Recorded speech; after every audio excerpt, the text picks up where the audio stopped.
Bonjour, aujourd'hui je vous présente Sido, suivi de l'Évry de la Vigne par Colette. Alors qui était Colette? Le nom complet de Colette, c'était Sidonie Gabrielle Colette, Colette étant son pseudonyme artistique en fait. Elle a été romancière, journaliste et actrice française. Elle est née en 1873 et elle a vécu jusqu'en 1954. Alors, elle est la fille de Sidonie Landois, qui s'est mariée une première fois et a eu 2 enfants avec son premier mari, qui est décédé. Elle s'est remariée avec Jules-Joseph Colette, avec lequel elle a eu 2 enfants, et donc notre fameuse Colette. Donc Colette, c'est la quatrième enfant de sa maman et le deuxième enfant de son papa, et elle a 3 frères et sœurs aînés. Elle-même a été mariée 3 fois et elle a divorcé 2 fois. Elle ne s'est pas remariée parce que ses maris sont décédés, mais parce qu'elle a divorcé. Et elle a eu un seul enfant, une fille avec son deuxième mari, qu'elle a prénommée Colette. Donc je trouve ça assez intéressant parce que sa maman s'appelait Sidonie, elle a appelé notre fameuse Colette Sidonie. Et on a notre fameuse Colette qui a transmis son nom de famille, heureusement qui ressemblait à un prénom, comme prénom à sa propre fille.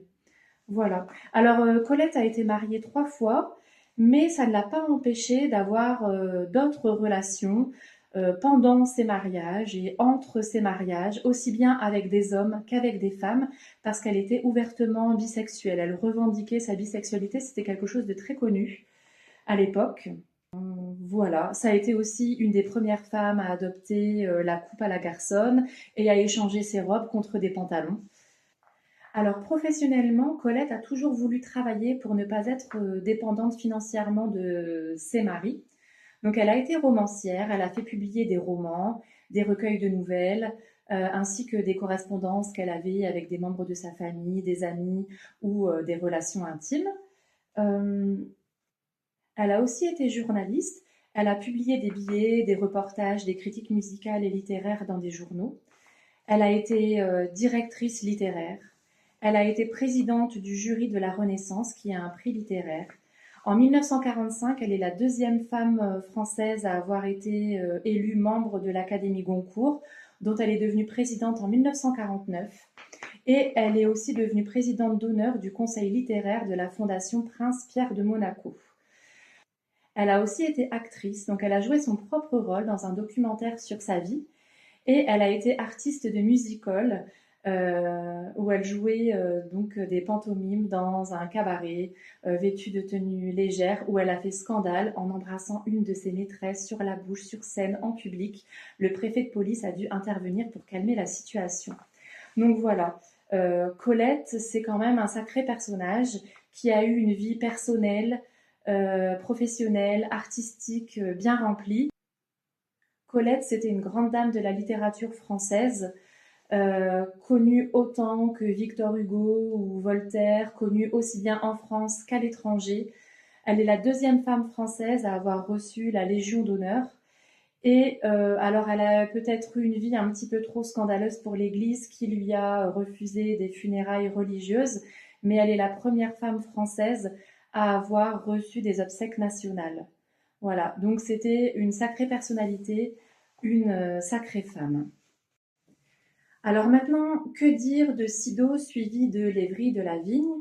Alors c'est un livre qui comporte 2 œuvres, Sido et l'Évry de la Vigne. Sido, c'est un roman autobiographique qui a été publié pour la première fois en 1930 et c'est un roman en 3 parties. Donc la première partie, Sido où Colette nous parle de sa mère.